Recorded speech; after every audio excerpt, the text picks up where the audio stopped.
எந்த பெண் ஜாதகத்தில் 4ஆம் பாவம், 8ஆம் பாவம், 7ஆம் பாவம், 9ஆம் பாவம் இந்த இடங்களில் ராகு செவ்வாய் சம்மந்தப்படுதோ அவங்களுக்கு இப்போ 4 அந்த பொண்ணு ஜாதகத்தில் 4ஆம் பாவத்தில் செவ்வாய் ராகு இருக்குது.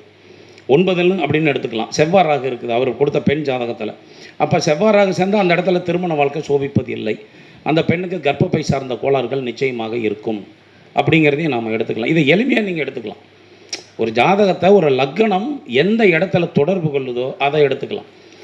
இப்போ காலபுருஷ தத்துவத்திலிருந்து ஆரம்பிப்போம். முதல் லக்கணம் செவ்வாய், மேஷ லக்கணம், 7ஆம் பாவம் சுக்கிரன். அப்போ செவ்வாயும் சுக்கிரனும் ஒரு ஜாதகத்தில் அடிப்படையாக சேர்ந்தால் அவங்களுக்குள்ள கொஞ்சம் நல்ல காம்பினேஷன் இருக்கும், அல்லது ஒற்றுமை இருக்கும். மற்ற விஷயத்தில் இல்லைனாலும் இந்த தாம்பத்தியங்கிற விஷயத்தில் கொஞ்சம் நல்லா சிறப்பாக இருக்கும். அதனால் மற்ற விஷயத்தை அவங்க அனுசரித்து நடந்துக்குவாங்க அப்படிங்கிற விஷயந்தான் அதில் நம்ம எடுத்துக்கிறது. அப்போ எந்த ஒரு ஜாதகத்திலையும் செவ்வாய் சுக்கிரன் சில இடங்களில் சேர்ந்திருந்தால் அது நல்ல ஜாதகமே அப்படிங்கிறத நம்ம எடுத்துக்கலாம்.